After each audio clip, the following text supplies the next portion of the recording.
ఓం నమ శివాయ. హర హర మహాదేవ శంభో శంకర్. అందరికీ నమస్తే అండి. అందరూ కూడా భగవాన్ అనుగ్రహంతో అందరము బాగుందామని సదా భగవాన్ ప్రార్థిస్తూ ఉన్నాను. ఈ రోజున శ్రీ శివ మహాపురాణంలోని ఉమా సంహితలో 12వ అధ్యాయం నుంచి అయితే మనము విందాము. 12వ అధ్యాయము ఇతర దానములు, దాన కార్యములు, తపసత్యాల మహిమ. ముల్లారా, జలమునకు జీవనమని పేరు, అనగా అది ప్రాణులకు అంత ముఖ్యం. దానిని దానం చేయట పరమోత్కృష్ట కార్యం. సిరిగలవారు తమ తమ తాహతలను బట్టి, స్తోమతను బట్టి జలదానాన్ని చేయాలి. చిన్నవారు ప్రదానం చేయాలి, అంటే చలివేంద్రాన్ని ఏర్పాటు చేసి దాని ద్వారా ఇతరులకు స్నేహభావంతో మంచి నిలిపించాలి. సంపద పెరుగుతున్న కొద్దీ జలదానం కూడా పెరగాలి. జలాశయ నిర్మాణం ఇహపరాలు రెండింటా గొప్ప సుఖాన్ని ఇస్తుంది. బావులను చెరువులను తవ్వించడం, మరలా ఎప్పటికప్పుడు తన బిడ్డలతో మనుమలతో వాటి వద్దకు పోయి వాటి బాగోగులను చూడటం సంపన్నులు చేయవలసిన తప్పనిసరి దానాలు. ఒక వ్యక్తి తవ్వించిన తోట నీరు రాగానే వాని పాపాలు సగం నశిస్తాయి. నిర్మాణము సంరక్షణం వల్ల మిగతా పాపాలు దగ్ధమైపోవడమే కాక ఈ జన్మ ముగిసే నాటిక వ్యక్తి పరమ పుణ్యుడవుతాడు. ఎవరు తవ్వించిన జలాశయంలో గోబ్రాహ్మణులు సాధుపురుషులు నిత్యం నీరు జలాశయాల్లో గోబ్రాహ్మణులు సాధుపురుషులు నిత్యం నీరు త్రాగుతుంటారు. ఆ జలాశయ నిర్మాత వంశమంతా తరిస్తుంది. ఏదో పేరు కోసమని కాకుండా మనసును లగ్నం చేసి ప్రేమాభిమానాలతో జలదానం చేయాలి. తన సంతానాన్ని చూసుకున్నట్లే తాను నిర్మించిన జలాశయాలను కూడా కాపాడుకోవాలి. ఎవరి జలాశయంలో గ్రీష్మ ఋతువుల్లో కూడా నీళ్లు దొరుకుతాయో మనకెన్నడూ ఎటువంటి కష్టము రాదు.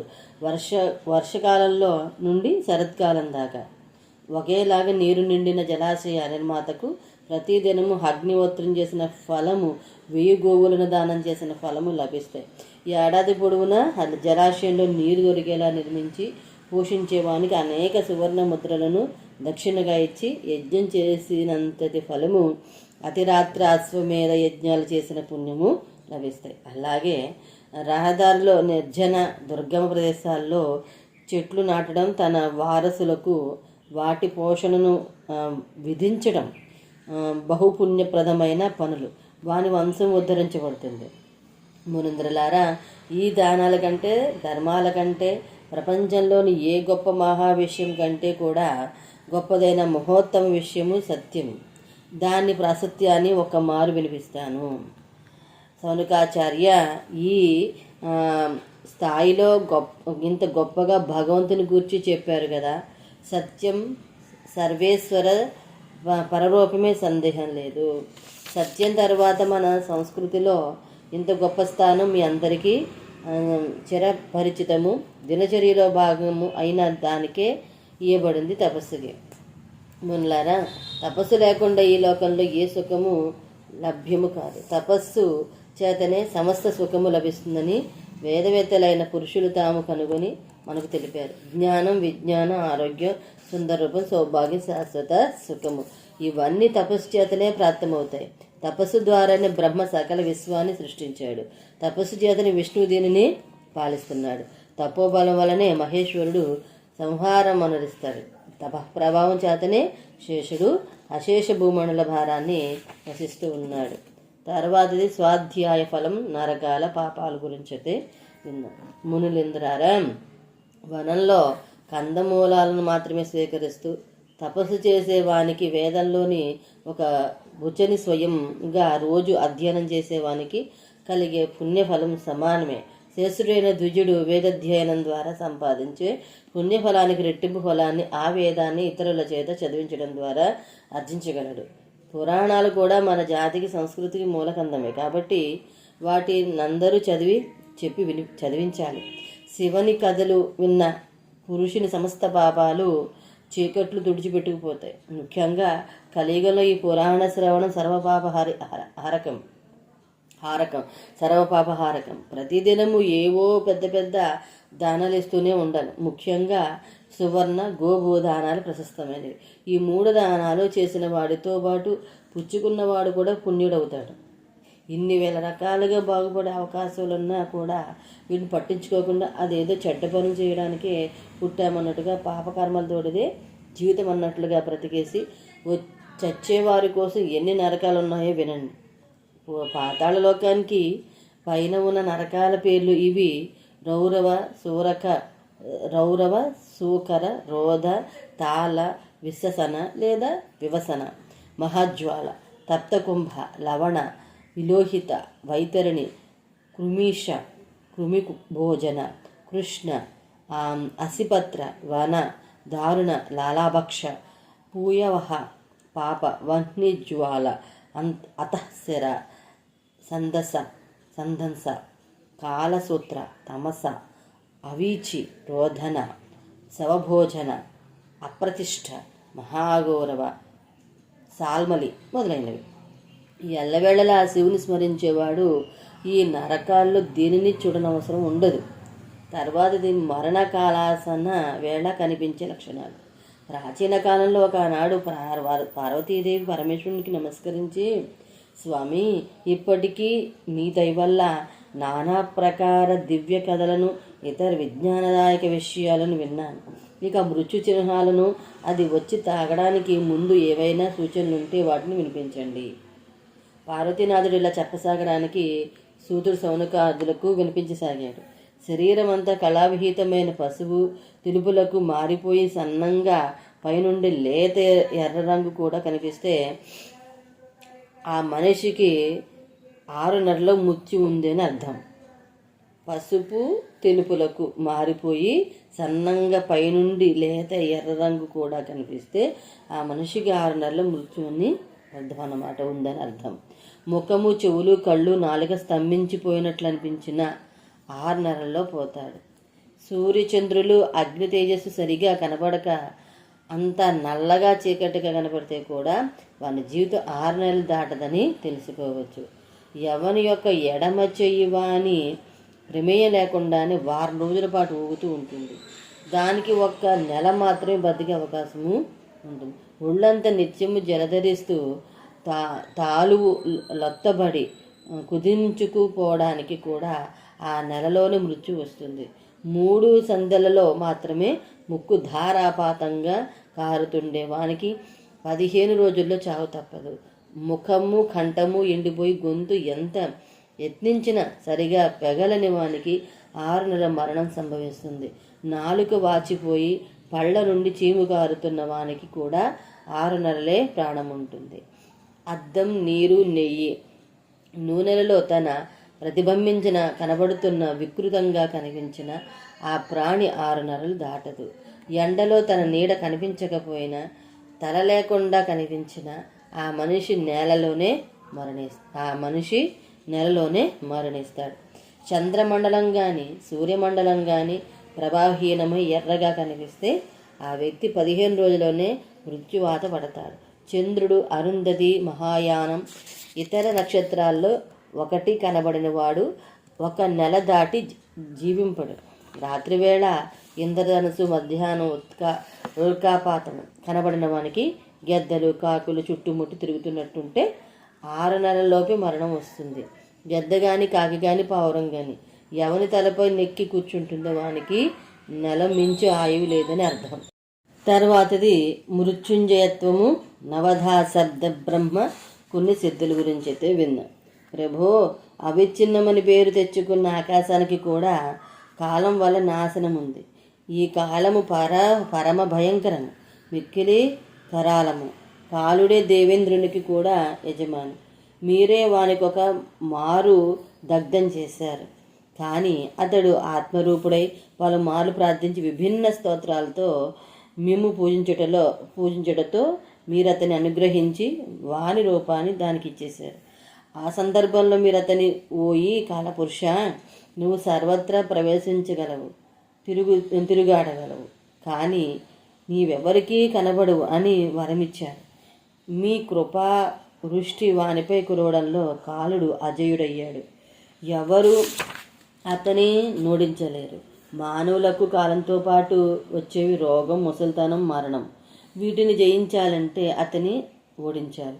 ఈ ఉపాయం మీరు తప్ప వేరెవరూ చెప్పలేరు, కాబట్టి చెప్పండి ప్రభో, మానవులు కాలాన్ని ఎలా జయించగలరు? దేవి, శ్రేష్ఠులైన దేవతలు, దైత్యులు, రాక్షసులు, నాగులు, మానవులు వీరెవరు కూడా కాలాన్ని నశింపజేయలేరు. ధ్యానపరులైన యోగులు మాత్రం శరీరధారులై ఉండి సుఖపూర్వకంగా కాలాన్ని తమ విషయంలో కదలకుండా ఆపగలరు. పార్వతి, ఈ పాంచభౌతికమైన శరీరం సదా భూతలముల యొక్క గుణాలను నింపుకొని ఏర్పడుతుంది. చివర వాటిలోనే కలిసిపోతుంది. దేహంలోని మట్టి నేలపైని మట్టితో కలిసిపోతుంది. ఆకాశం నుండి వాయువు, వాయు నుండి తేజము ప్రకటితమవుతాయి. తేజంలో నీరు ప్రకటితమవుతుంది. నీటి నుండి పృథ్వీ పడుతుంది. ఇప్పుడు ఏ భూతానికి ఎన్ని గుణాలుంటాయో విను. నేలకు 5, శబ్ద, స్పర్శ, రూప, రస, గంధ గుణాలు. నీటికి 4, నిప్పుకి 3, వాయువుకి 2 చొప్పున గుణాలుంటాయి. యోగవేత్త తనకు సుఖాన్నిచ్చే ఆసనంపై కూర్చుని విశుద్ధ శ్వాస ప్రాణాయామం ద్వారా యోగాభ్యాసం చేయాలి. రాత్రి మిగతా అంతా నిద్రిస్తున్నప్పుడు దీపాలన్నింటిని తొలగించి అంధకారంలో యోగధారణ చేయాలి. తర్జని అంగుళులతో చెవులు మూసుకుని 2 గడియల పాటు అణచి ఉంచాలి. ఆ సమయంలో సాధకుడికి అగ్ని ప్రేరితమైన శబ్దం వినిపిస్తుంది. దీనితో సంధ్య తర్వాత తినదంతా ఒక క్షణంలోనే ఆగిపోతుంది. అనే రోగాలు, జ్వరాలు అనే కోపోద్రవాలు నశిస్తాయి. ఈ శబ్దమే శబ్ద బ్రహ్మము. ప్రతిదినము 2 గంటల పాటు ఈ శబ్ద బ్రహ్మ సాక్షాత్కారాన్ని పొందగలిగిన వాడు మృత్యువుని, కామాన్ని కూడా జయించి ఈ జగతిలో స్వేచ్ఛగా చరించగలడు. సర్వజ్ఞుడే, సమవర్తి అయి సంపూర్ణ సిద్ధులను ప్రాప్తించుకోగలడు. ఆకాశంలో వర్షించే మేఘము గర్జించినప్పుడు యోగికి ఆ శబ్ద బ్రహ్మ ద్వారా సందేశం లభిస్తుంది. ధ్యానాన్ని కోరేవారు పొట్టును విడిచిపెట్టినట్లు మోక్షమును పొందదలుచుకున్న యోగి అన్ని బంధనాలను పరిత్యజిస్తాడు. నిద్రను, బద్ధకాన్ని జయించి సుఖదమైన ఆసనంపై కూర్చుని ప్రతిదినము శబ్ద బ్రహ్మను అభ్యసించాలి. ఈ శబ్ద బ్రహ్మ ఓంకారం కాదు, మంత్రము కాదు, బీజాక్షరము కాదు. ఇదొక అనాహతనాద. అంటే సాధకుడు ఆ సంగీత పరికరాన్ని ముట్టుకుని మ్రోగించనక్కరలేకుండానే అద్భుత నాదాన్ని సాధకునికి వినిపిస్తుంది. ఒక్కొక్క సంగీత వాద్యం నుండి వచ్చే నాదాన్ని ఒక్కొక్క నాదసిద్ధిగా సంభావిస్తారు. ఈ సిద్ధులు 9. అవేమనగా ఘోషము, కాంస్యము, శృంగము, ఘంట, వీణ, వేణువు, దుందుబి, శంఖం, మేఘగర్జనం. తర్వాతది అమరత్వాన్నిచ్చే 4 యోగిక సాధనాల గురించి అయితే విన్నాం. ప్రభు, మీరు నా పట్ల ప్రసన్నులైతే యోగి యోగాకాశంలోనున్న వాయు పదాన్ని ఎలా పొందుతాడు నాకు తెలపండి అంది పార్వతి. ప్రాణేశ్వరి, యోగులు మృత్యుపై విజయాన్ని సాధించే విధానాన్నింటినీ వారి హితము కోసమే తెలిపారు. యోగి వాయు స్వరూపాన్ని ధరించే రీతిని కూడా చెప్పాను. ఇక వారు యోగి శక్తి వల్ల మృత్యుదినాన్ని తెలుసుకుని ప్రాణాయామంలో తత్పరులు కావాలి. అలా చేస్తే అర్ధమాసంలోని వారు మృత్యువుని జయించగలరు. గుండెలోనున్న ప్రాణవాయువు సదా అగ్ని ప్రజ్వలింపజేస్తుంది. అది అగ్నికి సాయం చేస్తుంది. ఆ వాయువు బయట లోపల వ్యాప్తమై మహత్తరమై ఉంటుంది. వాయువులోని జ్ఞాన, విజ్ఞాన, ఉత్సాహాల ప్రవృత్తి ఉంటుంది. వాయువును జయించిన వాడు సంపూర్ణ జగత్తుపై విజయాన్ని సాధించగలడు. ముసల్తనాన్ని, మృత్యువుని జయించే కోరికతో సాధకుడు సదా ధారణ స్థితుడై ఉండాలి. యోగ పరాయణుడగు సాధకుడు చక్కగా ధారణ చేసి ధ్యానంలో తత్పరుడు కావాలి. కమ్మరివాడు నోటితో కొలిమి తిత్తిని ఊది ఆ గాలి ద్వారా తన పనిని చక్కబెట్టుకుంటాడు. అలాగే యోగి ప్రాణాయామాన్ని అభ్యసిస్తాడు. ప్రాణాయామ సమయంలో ధ్యానంపబడు ఆరాధ్య దైవమైన పరమేశ్వరుడు 1000 తలలతో, వాటికి 2 నేత్రాలతో, పాదాలతో, చేతులతో విరాజిల్లుతారు. సకల గ్రంథులచే చుట్టబడేవైన వాటికంటే కూడా 10 అంగుళములు ముందు స్థితుడై ఉంటాడు. ఆది యందు భుహు, భువహ వంటి వ్యాహృతిని అంతమందు శిరోమంత్ర సహిత గాయత్రిని మూడు మార్లు జపించాలి. ప్రాణవాయువుని ఆపి ఉంచాలి. ప్రాణముల యొక్క ఈ నిడుపు అనే ప్రాణాయామం అంటారు. సూర్యచంద్రాది గ్రహాలు పైకి వెళ్ళి తిరిగి వస్తూ ఉన్నాయి. కానీ ప్రాణాయామ పూర్వక ధ్యాన పరాయణకు యోగి ఒక్కసారి వెళ్ళి నేటి వరకు రాలేదు, అంటే జీవన్ముక్తులైనాడు. దేవి ద్విజుడు 100 సంవత్సరాల వరకు తపస్సు చేసి కుశల అగ్రభాగం నుండి ఒక చుక్క నీటిని త్రాగుతాడు. దానివల్ల కలిగే ఫలాన్ని అతడు ధారణ చేసి ఒకసారి ప్రాణాయామం చేస్తే దాన్ని వెంటనే పొందుతాడు. ద్విజుడు ఉదయాన్నే లేచి ఒక ప్రాణాయామం చేసి తన సకల పాపాలను దగ్ధం చేసుకుంటాడు. తద్వారా చివర్ల బ్రహ్మలోకాన్ని పొందుతాడు. బద్ధకాలను వదిలి సదా ఏకాంతంలో ప్రాణాయామం చేస్తే జరా మృత్యును జయించగలడు. గాలితో సమాన లంగత్వానంది ఆకాశంలో విహరింపగలడు. సిద్ధుల స్వరూపాన్ని, కాంతిని, మేధస్సుని, పరాక్రమాన్ని, శౌర్యాన్ని సిద్ధింపజేసుకుంటాడు ఈ ఒక్క ద్విజుడే. ఇతని గమనం గాలితో సమానమవుతుంది. వీనికి ఏ సుఖాన్ని స్మరిస్తే అది లభిస్తుంది. అంతంలో మనమిచ్చే పరమ సుఖం కూడా లభిస్తుంది. వాయువుతో యోగి సిద్ధిని పొందే విధానమంతా విన్నావు కదా దేవేశ్వరి. ఇక తేజస్సు సిద్ధి ప్రయోజనాన్ని పొందే విధానాన్ని కూడా వినిపిస్తాను. సాధకుడు ఇతరుల సంభాషణలు కోలాహలం చేరాలని ప్రశాంత ఏకాంత స్థలాన్ని ఎంచుకుని ముందు అక్కడ తాను సుఖప్రదమైన ఆసనంపై కూర్చోవాలి. ఆ ప్రదేశం చంద్ర సూర్యకాంతి తెచ్చగా వచ్చుచున్నట్టుదే ఉండాలి. అటువంటి చోటి అగ్ని అవ్యక్త రూపంలో ఉంటుంది. సాధకుడు దీపము లేని చోట అగ్నిని అవసరమైతే సృష్టించుకోగలిగి ఉండాలి. యోగి తన చేతివ్రాళ్లతో తన కనులను అణచి ఉంచాలి. అలా కొద్దిగా అణచి వాటి లోపలి నక్షత్రాలు మాత్రమే చూస్తూ అర్ధముహూర్త కాలం వాటినే ధ్యానిస్తూ ఉండాలి. తరువాత చేతులను తొలగించి కనులను ఉంచి సంపూర్ణ అంధకారంలో బాహ్యస్మృతిని వీడి కొన్నాళ్ళ పాటు ధ్యాన నిమగ్నుడైతే అతని తపము ఫలించగానే అతడి కనులు మూసుకొనియే ఆ ఈశ్వరీయ జ్యోతిని చూడగలడు. ఆ జ్యోతి తెలుపు, ఎరుపు, పసుపు, పచ్చ, నలుపు రంగులతో ఉంటుంది.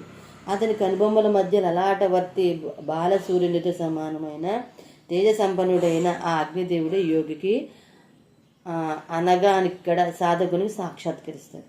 అప్పటి నుండి ఆ యోగి సిద్ధశక్తి సంపన్నుడై తలుచుకున్నది ఏదైనా చేయగలడు. తాను కోరిన శరీరాన్ని ధరించగలడు. తన మనసులో ఏ రూపాన్నైనా తలుచుకుని దాన్ని పొంది ఆటలాడుకోగలడు. కారణతత్వాన్ని సాధింపజేసి దానిలో చేరి 2వ శరీరంలో ప్రవేశించగలడు. అణిమ మొదలగు గుణాలను పొందుతాడు. మనసుతో సమస్తాన్ని చూడగలడు. దూరపు మాటలను వినగలడు. అదృశ్యమైపోవడం, అనేక రూపాలను ధరించడం, ఆకాశంలో విహరించడం మున్నగు సిద్ధులను నిరంతర అభ్యాస ప్రభావం వల్ల పొందగలడు. అంధకారానికి అతీతుడు. సూర్యునితో సమాన తేజస్వియు మహత్తర జ్యోతిర్మయ పురుషుని నేనెరుగుదును అలాగే అంటే శివుని అన్నమాట. మానవుడు సిద్ధుడే ఆ స్వామిని తెలుసుకొని కాలమును లేదా మృత్యువును అధిగమించగలడు. మోక్షానికి ఇది తప్ప ఇంకొక మార్గము లేదు. మానవునికి మృత్యువును జయించే మరొక ఉపాయం ఉంది. దీని ధ్యాన యోగుల 4వ గమన సాధన అంటారు. యోగి ముందుగా తన చిత్తాన్ని వశమునందుంచుకొని సముచిత స్థానంలో సుఖప్రదమైన ఆసనం మీద కూర్చోవాలి. శరీరాన్ని ఊర్ధముఖం చేసి చేతులు జోడించి పక్షి ముక్కు ఆకారంలో తన నోటిని పెట్టుకుని మెల్లమెల్లగా వాయుపానం చేయాలి. ధ్యాన ప్రభావం వల్ల, భగవంతుని అనుగ్రహం వల్ల ఆ సిద్ధునికి ఆ క్షణంలో అతని అంగిటి లోపల నుండి జీవనమిచ్చే నీటి బిందువులు రాలిపడతాయి. ఈ చుక్కలను వాయు ద్వారా స్వీకరించి వాసన చూస్తే అవి శీతల అమృత స్వరూపమై ఆ యోగికి నిత్య పానీయమై వర్ధిల్లుతాయి. దానిని ప్రతిదినము త్రాగు వానదరికి మృత్యువు రాదు, ఆకలి దప్పులు రావు. శరీరం దివ్య తేజవంతమై ఉంటుంది. ఏనుగంత బలాన్ని, గుర్రం కంటే వేగాన్ని ఆ శరీరానికి భగవంతుడు ఇస్తాడు. ఇలాంటిదే మరొక మార్గం ఉంది. ఇందులో విధి విధానంగా అన్ని సాధనలు పూర్తి అయిన తర్వాత యోగి అయిన పురుషుడు తన జిహ్వను మడచి అంగడిని అందుకోవడానికి ప్రయత్నించాలి. అలా చేస్తే అది క్రమంగా పొడవై స్వరపేటికను చేరుతుంది. అప్పుడు అచ్చటి నుండి చల్లని అమృతం స్రవిస్తుంది. ఆ సుధను గురువులైన అమరత్వంతో పాటు సర్వసిద్ధులు లభిస్తాయి అని పరమేశ్వరుడు పార్వతీదేవికి బోధించగా అనంతర కాలంలో దీనిని సనత్ కుమారుడు వ్యాసునికి సూత మహర్షి మహర్షులకు వినిపించాడు. తర్వాతది సృష్టి క్రమం అయితే విన్నాం. మహాత్మా, సృష్టి ఒక బ్రహ్మాండంలో ప్రారంభమైందని విన్నాం.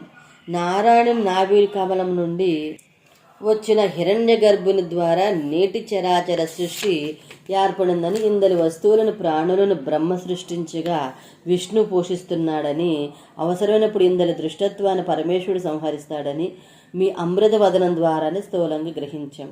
ఇప్పుడు దాని పరిణామక్రమాన్ని కూడా మీ ద్వారానే విని ధరించాలనుకుంటూ ఉన్నాం అని ప్రార్థించాడు సౌనకాచార్యుడు. ఎంతో సంతోషంగా చెప్పసాగాడు సూత మహర్షి.